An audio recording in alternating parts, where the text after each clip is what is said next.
मनीष कश्यप ऐसा कुछ नहीं है, उसके ऊपर ज्यादती की गई है।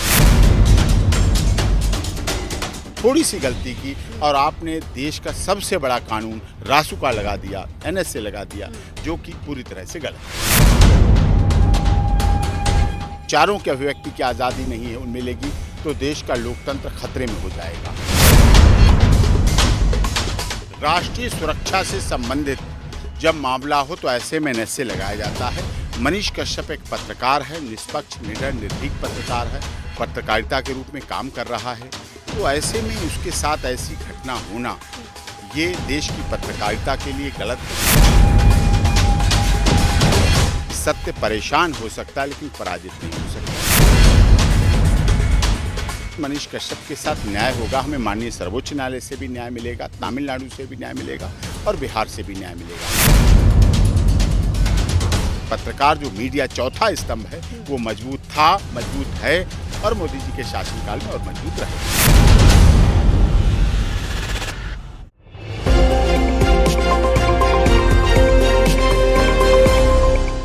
बिहार राज्य के पत्रकार मनीष कश्यप लगातार मुश्किलों में फंसते जा रहे हैं। एक अलग तरीके का चक्रव्यूह गढ़ा जा रहा है और साथ ही साथ आपको ये भी बता दें कि दो राज्यों में यानी तमिलनाडु में भी और बिहार में भी उनको लेकर 14 मामले दर्ज हैं और अब इस चैप्टर में लगातार नए एंगल्स और नई नई याचिकाएं दर्ज हो रही हैं। अभी आपको बता दें कि इस समय हम सुप्रीम कोर्ट में हैं क्योंकि दो अलग अलग राज्यों का मामला था। ऐसे में सुप्रीम कोर्ट देश की सर्वोच्च न्यायालय है और वो सभी कोर्ट को गवर्न करती है। ऐसे में आज मैं सुप्रीम कोर्ट में हूँ। आज देश के जाने माने वकील जिन्होंने निर्भया केस 2012 में लड़ा था उनसे आज बात करेंगे। एपी सिंह जो मनीष का केस हैंडल करने वाले हैं क्योंकि मनीष कश्यप के मौसेरे भाई जो हैं उनकी तरफ से कल याचिका सुप्रीम कोर्ट में डाली गई है।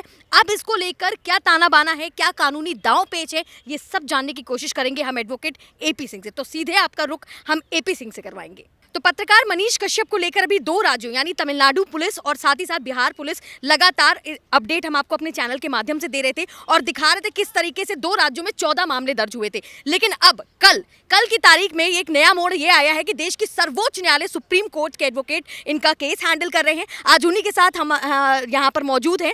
सर बहुत बहुत शुक्रिया आपका। सर ये जानना चाहेंगे कि अभी एनएसए लागू किया गया, एक पत्रकार के तौर से तरीके से देखा जाए तो एनएसए कितना ज़रूरी है और एनएसए तो किसी अपराधी के ऊपर लागू किया जाता है। ऐसे में मनीष कश्यप केस में इसको आप किस तरह से देख रहे हैं? एनएसए बहुत ही प्रोफेशनल हैबिचुअल क्रिमिनल के ऊपर लगाया जाता है। आतंकवादी हो, राष्ट्रीय सुरक्षा कानून है ये, नेशनल सिक्योरिटी एक्ट। राष्ट्रीय सुरक्षा से संबंधित जब मामला हो तो ऐसे में एनएसए लगाया जाता है। मनीष कश्यप एक पत्रकार है, निष्पक्ष, निडर, निर्भीक पत्रकार है, पत्रकारिता के रूप में काम कर रहा है। तो ऐसे में उसके साथ ऐसी घटना होना ये देश की पत्रकारिता के लिए गलत है, दुर्भाग्यपूर्ण है।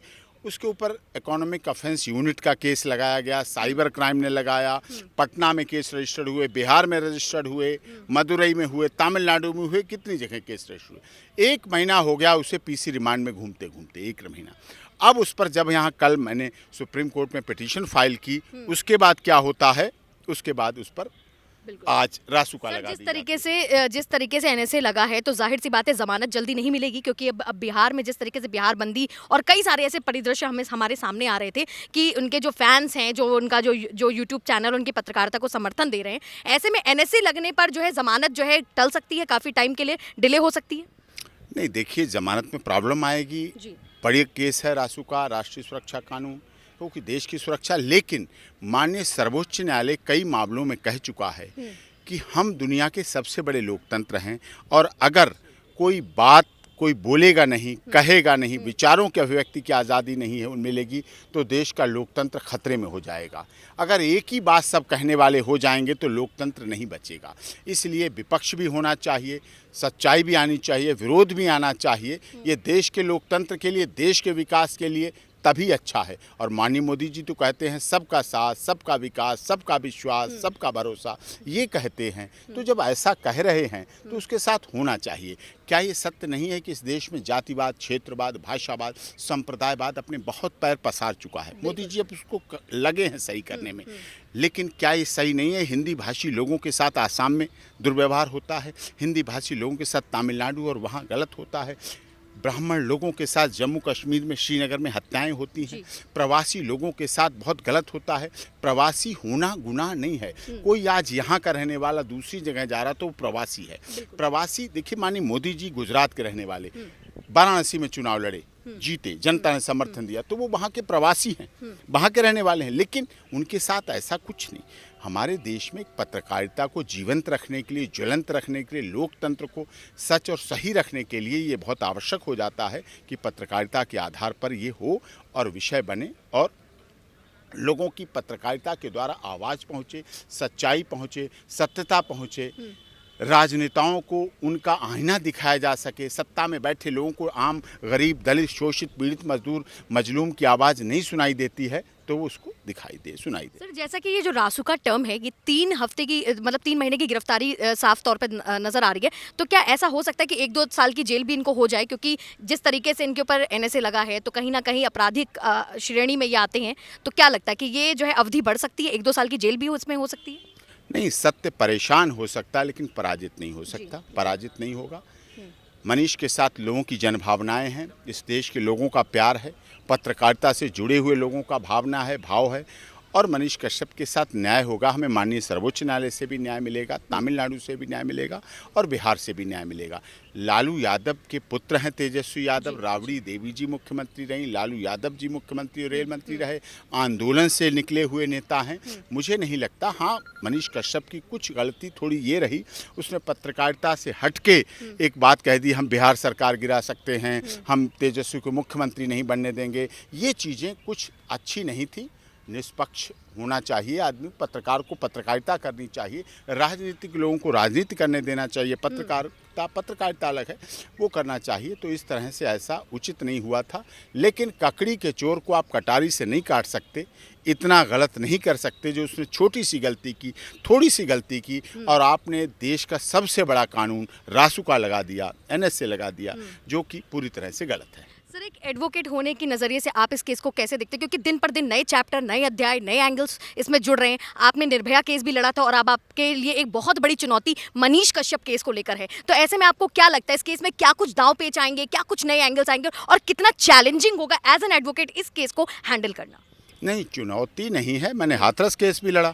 हाथरस केस में भी कह रहा था कि ये हत्या नहीं है, गैंग रेप नहीं है, मर्डर नहीं, कहा था मैंने, और उस बात को कोर्ट ने भी सिद्ध किया। ना हत्या माना, ना गैंग रेप माना, ना मर्डर रहा। और उसके बाद वो एक व्यक्ति को झगड़े में सजा हुई और 3 बरी हो गए, 22 बरी हुए। हाथरस में भी हुआ, किसान आंदोलन लड़ा, 3 दिन तक लगातार बहस चली, माननीय सर्वोच्च न्यायालय ने स्टे दिया, वो भी हुआ, हम जीते। माननीय मोदी जी ने बाद में किसान बिल वापस लिए। और भी कई केस, स्वामी चिन्मयानंद का है, हरियाणा में संत रामपाल जी का है, कई मामले ऐसे हैं जिनमें सफलता मिलती है और कोर्ट न्याय करती है, कोर्ट जस्टिस करती है। चुनौती नहीं है, पत्रकार के साथ राजनीतिक हमला है और उसमें वो पत्रकार जीतेंगे, पत्रकारिता की जीत होगी। पत्रकारों ने इस देश की आज़ादी को अपने खून पसीने से सींचा है, खून पसीने की कमाई से उसको सींचा है, अपना पसीना लगाया, खून लगाया है, और पत्रकारों की महत्वता को इस देश भुला नहीं सकता है। और पत्रकार ज्वलंत हैं, जीवंत हैं हमारे देश के। हमारा दुनिया का सबसे बड़ा लोकतंत्र तभी है जब हमारे पत्रकार, जो मीडिया चौथा स्तंभ है, वो मजबूत था, मजबूत है और मोदी जी के शासनकाल में और मजबूत रहेगा। सर, जैसा कि 2 राज्यों में 14 केसेस दर्ज हैं और अब देखिए सर्वोच्च न्यायालय सुप्रीम कोर्ट का रुख किया है, और इस तरीके से जो है अगर अब देखा जाए तो एनएसए जो वर्ड टर्म सामने आ रहा है, ये एनएसए बेसिकली है क्या? मतलब इस टर्म का मतलब क्या है और किस तरीके के अपराध इस श्रेणी में आते हैं? देखिए, राष्ट्रीय सुरक्षा कानून है ये, एनएसए, नेशनल सिक्योरिटी एक्ट। सुरक्षा से संबंधित मामला होता है जब देश में कोई ऐसी बात लगे किसी व्यक्ति के ऊपर, राष्ट्रीय सुरक्षा प्रभावित हो रही है, तब के लिए लगाने के लिए है। कोई पाकिस्तान से संबंधित है, कोई चाइना से संबंधित है, कोई ऐसा है। मनीष कश्यप ऐसा कुछ नहीं है, उसके ऊपर ज्यादती की गई है, रासुका लगा के, एनएसए लगा के उसके साथ गलत किया गया है, अनजस्टिस है। और न्याय सबको मिलना भी चाहिए, न्याय मिलते हुए होना भी चाहिए, दिखना भी चाहिए। Access to justice for all की परिकल्पना हमारी रही है, उसको पूरा होने देना चाहिए। सर बिहार में भी और बाकी राज्यों में भी मनीष कश्यप को लेके काफी रोष है, काफी गुस्सा है उनके समर्थकों में। तो उनके समर्थकों ने खुद ये जो है क्वेश्चन अराइज किया है, तो उनकी तरफ से मैं ये पूछना चाहती हूँ कि वो जेल से बाहर कब आएंगे, क्या चुनौतियां होंगी और कितना टाइम लगेगा इन सब चीजों में? अभी ये कहना ठीक नहीं है, अभी इन्वेस्टिगेशन चल रही है, चार्जशीट आएगी, उसके बाद हमने तो एंटरिम बेल एप्लीकेशन आज भी मेंशनिंग में है, हमने एंटरिम बेल एप्लीकेशन मांगी है, सारे केसों को क्लब करने की मांग की है, निष्पक्ष जांच हो, हमने ये सारी मांग की है, ये होना चाहिए। उसके बाद देखते हैं कैसा कैसा क्या क्या होता है, कोर्ट का रुख क्या है, सरकारों का रुख क्या है। तमिलनाडु सरकार को पार्टी बनाया है, बिहार सरकार को पार्टी बनाया है, यूनियन ऑफ इंडिया केंद्र सरकार को पार्टी बनाया है, इन सब के आधार पर प्रोसीडिंग सर होगी। जैसा कि अभी आपने बेल का जिक्र किया, तो बेल कब और कैसे मिलने के आसार लग रहे हैं? बेल हमारी लगी हुई है, हम देखते हैं जैसे जितना जल्दी हो सकता है। Bail is rule, jail is denial. अगली स्ट्रेटेजी क्या होगी आपको इस केस को लेकर? नहीं, अगली स्ट्रेटजी नहीं बताई जाती है, डिफेंस को डिफेंस में रखा जाता है। जी। अगली स्ट्रेटजी जब जो हो जाएगी तब बताएंगे, वो बताने की चीज़ नहीं है। लेकिन मनीष कश्यप का पूरी मजबूती के साथ हम लोग केस लड़ रहे हैं और उसको न्याय मिलेगा। सत्य परेशान हो सकता है, पराजित नहीं हो सकता, न्याय मिलेगा और जल्दी न्याय मिलेगा। उसके साथ बिहार के लोग ही नहीं, पूरे देश के लोग हैं, पत्रकारिता से जुड़े हुए लोग हैं, और उसके लिए बिहार में एक दिन का बंद भी रखा गया, सारा आंदोलन भी हुआ, और वो उसके लिए काम लोग कर रहे हैं और उसके लिए न्याय होगा। न्याय मिलेगा। आखिरी सवाल ये है कि इंडी टाइम्स हमारा पूरा बिहार के मनीष कश्यप को लेकर पिछले काफी टाइम से हम लोग ये इस खबर चला रहे हैं, तो उनके लिए जो है आपके के लिए जो लास्ट मैसेज है आपकी तरफ से वो क्या है? क्योंकि उनके समर्थक लगातार हमारे समर्थक शांति बना के रखें, कानून में विश्वास रखें, अपनी एकता को बना रखें, लॉ एंड ऑर्डर को मेंटेन रखें। बिहार नालंदा प्राचीन यूनिवर्सिटी रही है, बिहार ने डॉक्टर राजेंद्र प्रसाद को दिया है, बिहार ने सोना, अभ्रक, खनिज, मैग्नीज, तांबा, जस्ता, मैन पावर दिए हैं, पूरी दुनिया को बिहार ने प्रवासी लोग दिए हैं। तो बिहार बहुत मजबूत राज्य रहा है और बिहार के लोग दुनिया में हैं। शांति से बनाए रखें, कानून में भरोसा रखें। निश्चित तौर पर हमें बिहार सरकार से भी, तमिलनाडु सरकार से भी, बिहार की अदालत से भी और तमिलनाडु की अदालत से भी, माननीय सर्वोच्च न्यायालय से भी हमें न्याय मिलेगा। हम पे आरोप ज़रूर लगाए गए हैं, लेकिन सत्य की जीत होगी। परेशान है, दुखी हैं, लेकिन एक न एक दिन सत्य जीतेगा। बहुत बहुत शुक्रिया सर। तो ये थे हमारे साथ मनीष कश्यप के वकील और सुप्रीम कोर्ट के जाने माने वकील एपी सिंह। इनसे आज हमने बात करी कि मनीष कश्यप केस को लेकर किस तरीके के कानूनी दांव पे जाएंगे, जमानत मिलना कितना मुश्किल होगा, क्योंकि ये केस लगातार एक नए अध्याय के साथ और भी ज्यादा पेचीदा हो रहा है। और ऐसे में कानूनी दांव पेच अगर समझना है तो इसके लिए एडवोकेट से बेहतर कोई ऑप्शन विकल्प नहीं होता है। आज उनसे बातचीत करी और इसी के साथ ये जानने की कोशिश करी कि एनएसए जो टर्म यूज हुआ है, क्योंकि कल ही जो है एनएसए की तरफ से भी एक अर्जी दाखिल की गई है मनीष कश्यप को लेकर। आपको बता दें कि एनएसए एक ऐसा टर्म है जो आपराधिक श्रेणी में आता है, यानी कि अगर किसी इंसान पर एनएसए लगाया जाता है तो उसकी जमानत थोड़ा टफ हो जाती है, थोड़ा क्रिटिकल हो जाती है, क्योंकि 1-2 साल की जेल भी हो सकती है और एनएसए का जो टर्म है वो काफ़ी लंबा चलता है। तो इनसे बातचीत करी, उम्मीद करते हैं आपको वीडियो पसंद आया होगा। लेकिन इंडी टाइम्स की हमेशा यही कोशिश रही है कि आपको सच और सटीकता के साथ, हर एक प्रमाण के साथ खबरें आप तक हमेशा ऐसे ही पहुंचाते रहे। तो ऐसे में चैनल को लाइक, शेयर, सब्सक्राइब जरूर करें, ताकि बेल नोटिफिकेशन सीधे आपके फ़ोन पर आए और आप किसी भी देरी के बिना हमारे चैनल की हर एक अपडेट पर नज़र बनाए रखें। देखते रहे इंडी टाइम्स। कैमरामैन अमितांशु के साथ मैं आकांक्षा मिश्रा, इंडी टाइम्स।